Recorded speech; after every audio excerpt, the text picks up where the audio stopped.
ये रिश्ता क्या कहलाता है। अरे तू वापस क्यों आ गई? अभी से इंट्रोडक्शन के लिए बुलाया था, गाना गाने के लिए बाद में बुलाएंगे। अभी महिमा, ये तो तुम्हारी बहू है ना, अक्षरा बिरला? ये बिरलास की बहू नहीं, गोइंकास की बेटी है। हम डॉक्टर्स की फैमिली हैं। हम लोग ऐसे गरबा में नाचने गाने नहीं आते। वो तो आज बच्चों ने इंसिस्ट किया तो चले आए। नहीं स्वर्णा, हम यहाँ तमाशा करने नहीं आए। इन्हें कहने तो जो भी कहना है। हाँ, मैंने भी सुना है कि अभिमन्यु और अक्षरा का डिवोर्स होने वाला है ना? ओह सॉरी, मुझे बिल्कुल पता नहीं था इस बारे में।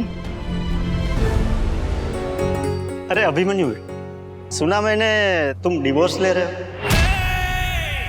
अक्षरा बेटा, बुरा मत मानना, पर लेडीज को थोड़ा संभल कर, संतुलन बनाकर चलना पड़ता है। डिवोर्स तो ले लो, पर दिक्कत तो होती ही है ना। और ये मॉडर्न सब कहने की बात है। एक बार डिवोर्स का ठप्पा लग जाए ना, तो लड़की और उसकी फैमिली वालों की बदनामी तो होती है। इतना आसान नहीं है फिर से लाइफ में सेटल होना।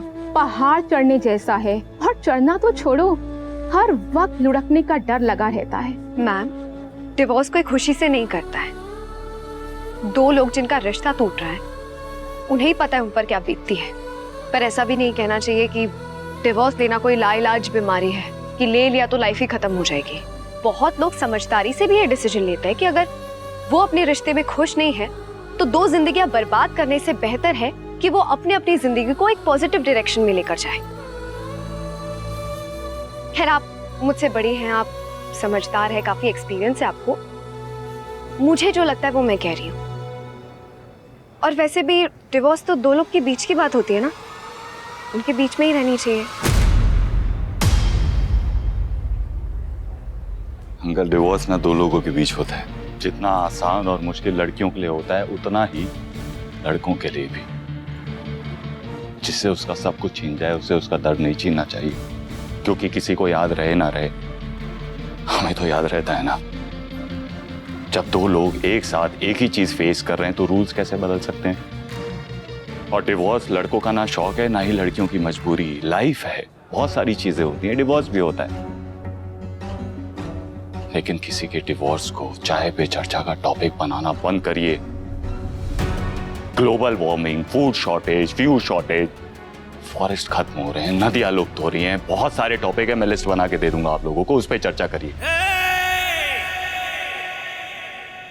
तुमने इनसे तो कह दिया कि डिवोर्स से सिर्फ लड़के और लड़की को ही फर्क पड़ता है, पर सेपरेशन पेपर्स साइन करने के बाद ऐसा लग तो नहीं रहा कि तुम्हें जरा सा भी फर्क पड़ा है।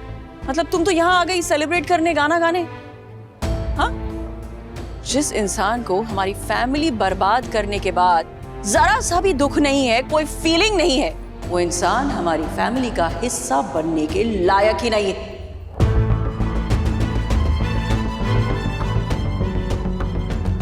तुम अपना करियर बनाओ और यहाँ बस ये गाना गाओ, तुम इसी लायक हो। वाह महिमा, वाह। दिखावा नया लेकिन सोच पुरानी। आज एक बात तो समझ में आ गई स्वर्णा, कि पढ़ने लिखने से कोई समझदार नहीं बन जाता।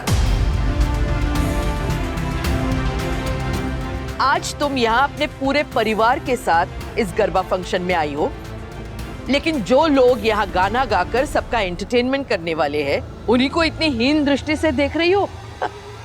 ये तुम्हारा दोगलापन तुम्ही को मुबारक हो।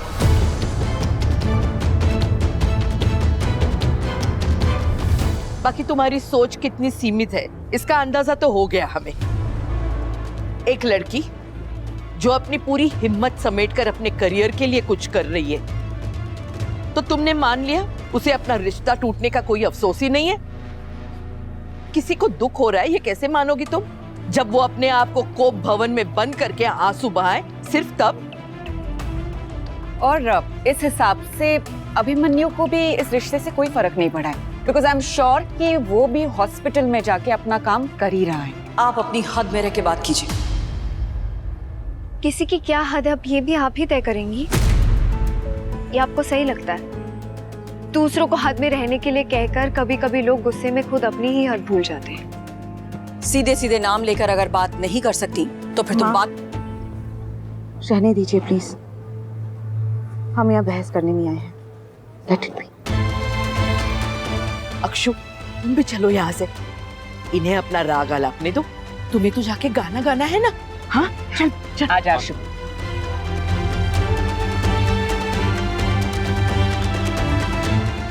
ये सब जो फैमिलीज के बीच हो रहा है, इसका नुकसान सबसे ज्यादा भाई और भाभी को ही झेलना पड़ेगा। ये रिश्ता क्या कहलाता है।